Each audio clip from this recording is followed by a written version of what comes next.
بسم الله بسم الله الرحمن الرحيم الحمد لله رب العالمين والصلاة والسلام على إمام المرسلين رب اشرح لي صدري ويسر لي أمري واحلل عقدة من لساني يفقهوا قولي اللهم انفعنا بما علمتنا وعلمنا ما ينفعنا وزدنا علما. السلام عليكم ورحمة الله تعالى وبركاته. In the first lesson we started with Surah Al-Ikhlas. I said قُلْ هُوَ اللَّهُ أَحَدٌ, and I spoke about the concept of Allah subhanahu wa ta'ala's existence. And then I went on to speak about how certain individuals doubt the existence of Allah subhanahu wa ta'ala. And then I went on to hopefully convince you that the question of using empirical proof or asking for empirical proof to understand or to prove Allah subhanahu wa ta'ala's existence is a null question. However, having said that, there are certain rational models which we can use which allow for the existence of Allah subhanahu wa ta'ala.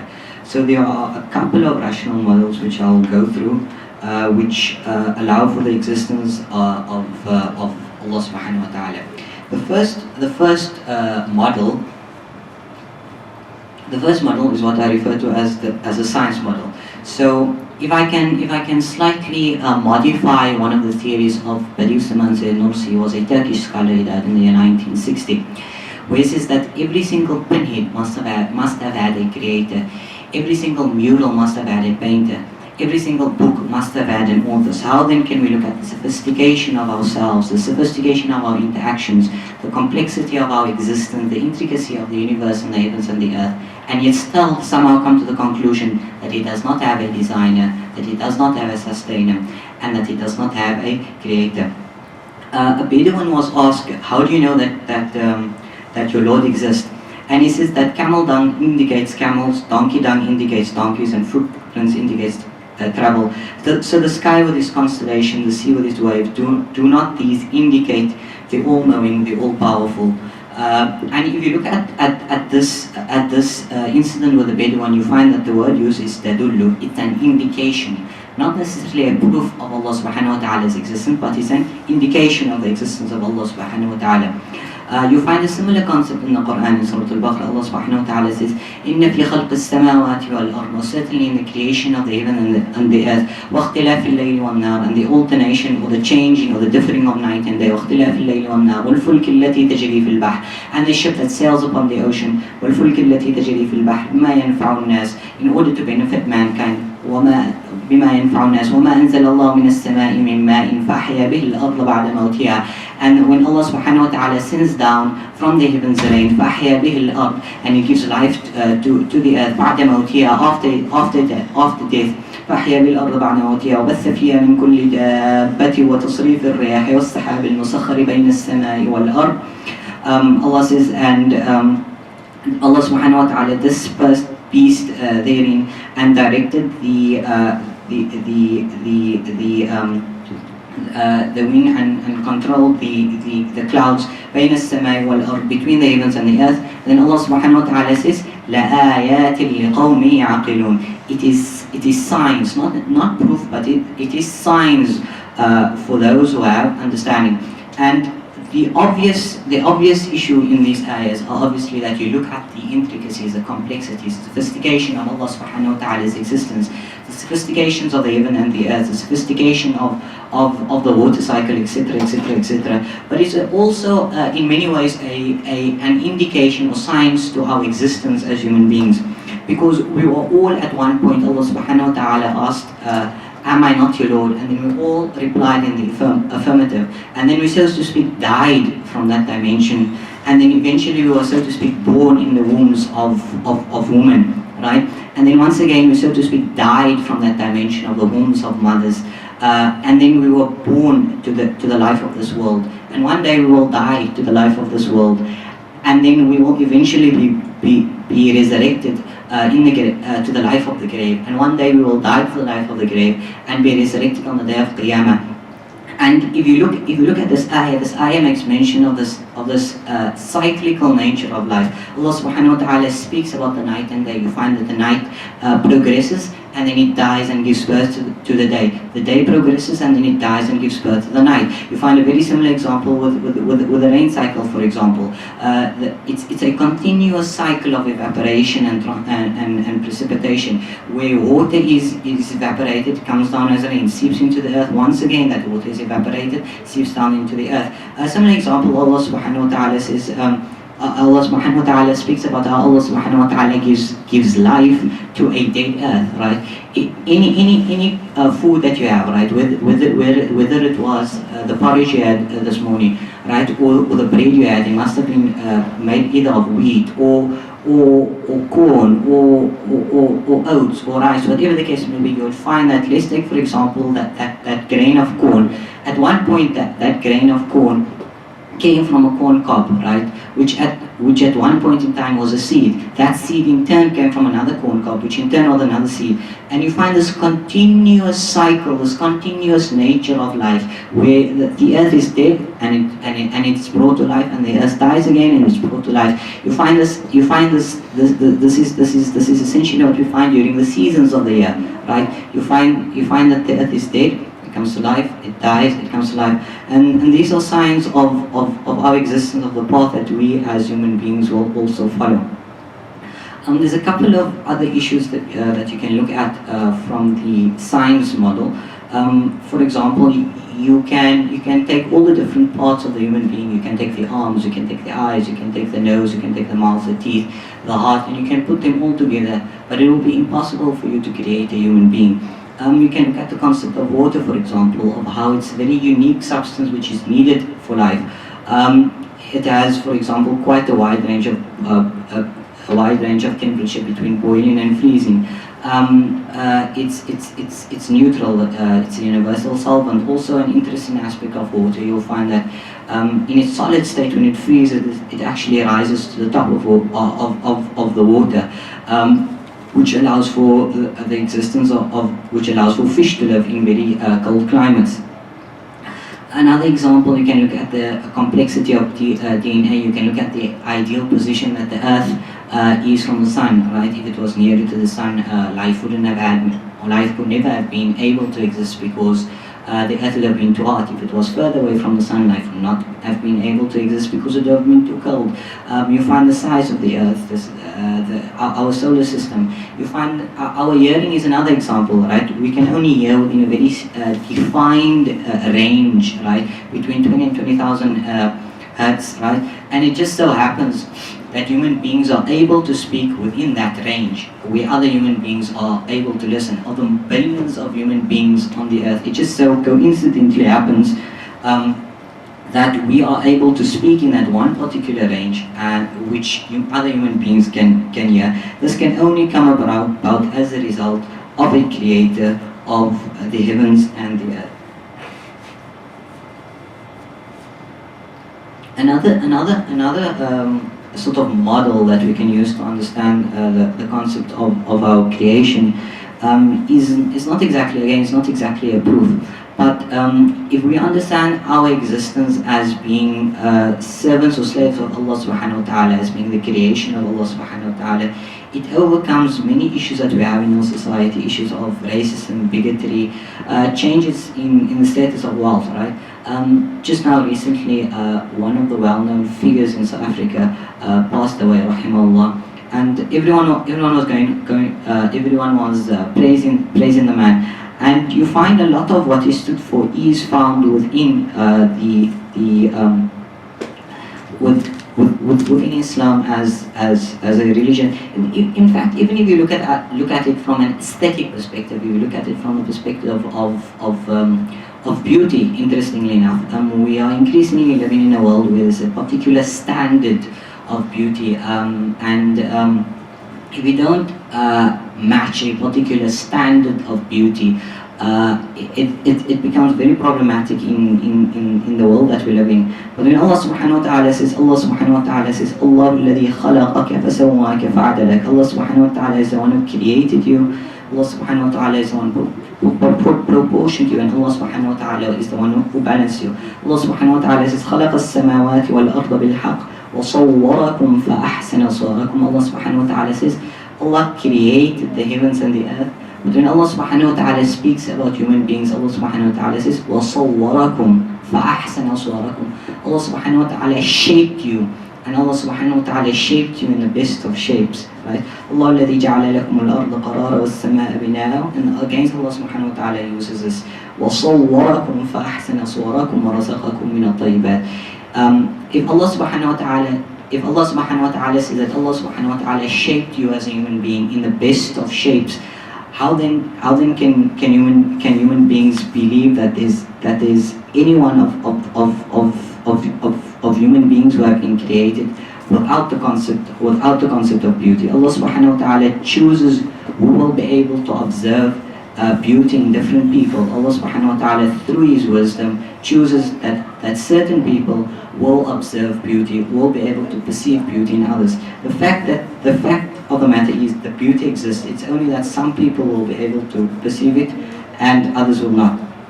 There's a hadith found in the compilation of Imam Muslim where the Prophet ﷺ says, إن الله لا ينظر إلى صوركم إن الله لا ينظر إلى أجسامكم ولا إلى صوركم ولكن ينظر إلى قلوبكم وأعمالكم أو كما قال.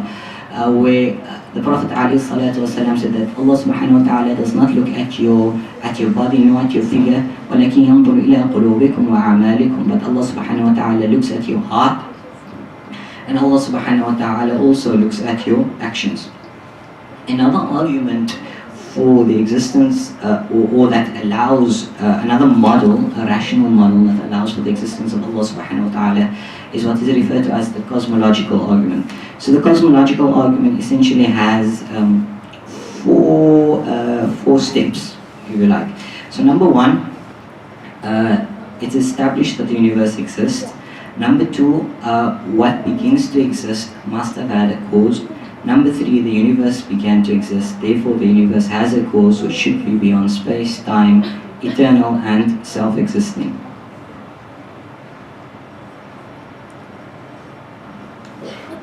To back up each of those four statements, number one, that the universe did exist. So I don't really think I need to prove to you that the universe exists. I mean, like, just look around you, the universe obviously does exist. Number two, what begins to exist has a cause, right? So Allah subhanahu wa ta'ala says, أَمْ خُلِقُوا مِنْ غَيْرِ شَيْءٍ أَمْ هُمُ الْخَالِقُونَ أَمْ خَلَقُوا السَّمَاوَاتِ وَالْأَرْضَ بَلْ لَا يُوقِنُونَ أَمْ خُلِقُوا مِنْ غَيْرِ شَيْءٍ, are they created from nothing? أَمْ خُلِقُوا مِنْ غَيْرِ شَيْءٍ أَمْ هُمُ الْخَالِقُونَ أَمْ هُمُ الْخَالِقُونَ أَمْ خَلَقُوا السَّمَاوَاتِ وَالْأَرْضَ بَلْ لَا يُوقِنُونَ, or have they created the samawati wal-ard, the heavens and the earth? بَلْ لَا يُوقِنُونَ, they are uncertain as to the creation of the heavens and the earth. So I think it's quite well established that nothing simply exists. Everything that exists must have a cause, something that is brought into existence. If something exists, that thing must have been brought into existence. It's impossible just to have something existing that was not brought into existence at some point in time, right? Which is an interesting concept of Allah subhanahu wa ta'ala's creation, because when Allah subhanahu wa ta'ala speaks about Himself as the creator, He uses different words. He uses Badi'u as-samawati wal-ard, He uses Fatir, and He also uses Khalaqa. And if you look at the different types of creation, Allah subhanahu wa ta'ala can create something out of something, but Allah subhanahu wa ta'ala can also create something out of nothingness. Right? When people make things, right, essentially they reassemble things actually. It's where you have materials which are already extant and then they change it into a different product, right? Whereas Allah subhanahu wa ta'ala can create something out of nothingness. So that's the first two arguments. Number one, it's established that the universe exists.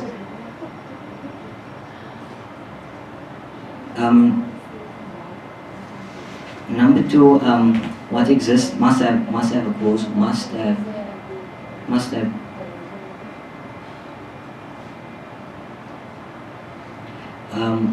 Number one, the universe exists. Number two, what does exist must have been brought into existence. And number three, it's well established actually that the universe began to exist. I think that's kind of self-explanatory actually, but it is well established. One of the prevalent theories in science is the Big Bang theory. So the Big Bang theory has a couple of arguments that has been used to back it up. Number one is that when Edwin Hubble, he found that the stars were moving away from each other. And this is found by the redshift, which is essentially where you find the wavelengths shifted towards longer or radio wavelengths, is referred to as a cosmological redshift. So this is indicative of the expanding nature of space. So what he found was that stars were moving not only away from Earth, but they were also moving away from each other, indicating that the universe is expanding. Also, the theory of the Big Bang predicts that if the Big Bang actually happened, as the universe expanded, it would leave behind a glow that fills the entire universe. So Big Bang theory predicts that this glow should exist and be visible as microwaves, which is part of the electromagnetic spectrum. And this cosmic microwave background, which has been accurately measured. And if you extrapolate backwards from this, you would find that the universe had what is referred to as a singularity. So you find the universe is expanding, and if you go back in time, you find that the universe was like this minute, this minute particle, and before that there was nothingness, right? So it's estimated that the universe is approximately 14 billion years old, and before that there was nothingness.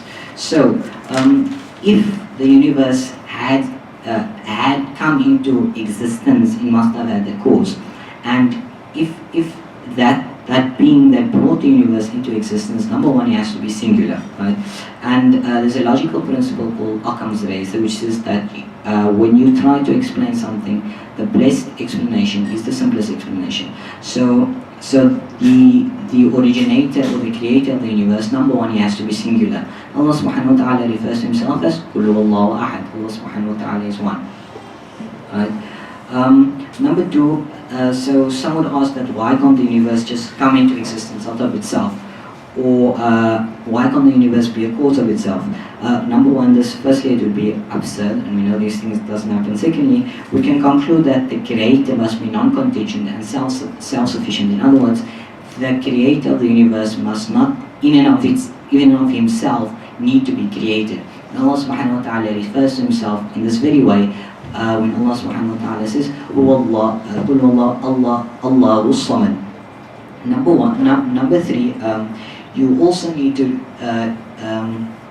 rule out infinite regression. In other words, the universe has a creator, and that creator in turn has a creator, and that creator in turn has a creator. Firstly, that is absurd, because if you have a situation like that, nothing would happen. So let's say I say A talks because B told him to talk, B talks because C told him to talk, C talks because D told him to talk, D talks because EF told him to talk. If you go on and on and on and on, you'll just go back to it. You'll go back infinitely, and nothing will ever happen. So the concept of infinite regression is an impossibility. So Allah subhanahu wa ta'ala says, "Lam yalid wa lam yulad." He was not born, nor was he given birth to. Right? So Allah subhanahu wa ta'ala. So the way in which Allah subhanahu wa ta'ala describes himself is in such a way that if the universe did have a creator, it would be a creator that has a very same characteristics that Allah subhanahu wa ta'ala has. And the last issue is that the cause must be transcendent. If the universe does have a creator, that creator must be transcendent, not bound by the laws of physics, space-time. He must not be physical or material. He must not be part of the universe. And the reason for this is obvious, is because if he was somehow part of the universe, if he was confined by time and space, if he was not transcendent of time and space, then he in turn would need a creator himself. And Allah subhanahu wa ta'ala refers to himself as being transcendent beyond time, space, except when Allah subhanahu wa ta'ala says, وَلَمْ يَكُنْ لَهُ كُفُوًا أَحَدٌ. Right? So, just to recap, the cosmological arguments essentially based on three premises. Number one is establish that the universe exists, right? Number two, what begins to exist must have a cause, right? And I gave the argument for why the universe needs a cause. Number 3, the universe did begin to exist. And number 4, if the universe did exist, the cause or the creator of the universe must be transcendent, eternal, self-existing beyond space and time, which is precisely how Surah Al-Ikhlas refers to Allah subhanahu wa ta'ala. So I went through the whole issue of how we cannot, so to speak, prove Allah subhanahu wa ta'ala's existence. What then causes us to believe in Allah subhanahu wa ta'ala? So number 1, it's an issue of belief. Number 2, it's the issue of fitrah. Human beings were created with an innate inclination, an innate desire to recognize and to worship Allah subhanahu wa ta'ala. Allah subhanahu wa ta'ala says, فَأَقِمْ وَجْهَكَ لِلدِّينِ حَنِيفًا فِطْرَةَ اللَّهِ الَّتِي فَطَرَ النَّاسَ عَلَيْهَا لَا تَبْدِيلَ لِخَلْقِ اللَّهِ ذَلِكَ الدِّينُ الْقَيِّمُ وَلَكِنَّ أَكْثَرَ النَّاسِ لَا يَعْلَمُونَ. So, فَأَقِمْ وَجْهَكَ لِلدِّينِ حَنِيفًا. So, direct your face towards the monotheistic religion, فِطْرَةَ اللَّهِ الَّتِي فَطَرَ النَّاسَ عَلَيْهَا. This is the fitrah of Allah subhanahu wa ta'ala. فَطَرَ النَّاسَ عَلَيْهَا, which He has created all people upon. لا تبديل لخلق الله. No change should there be in the creation of Allah subhanahu wa ta'ala. ذلك الدين القيم ولكن أكثر الناس لا يعلمون. That is the correct religion, but most people do not know. Are there any questions? No questions. If there's anything else out of line, I ask you forgiveness. For everything else, I ask you to dua for me. وصلى الله على سيدنا محمد والحمد لله رب العالمين.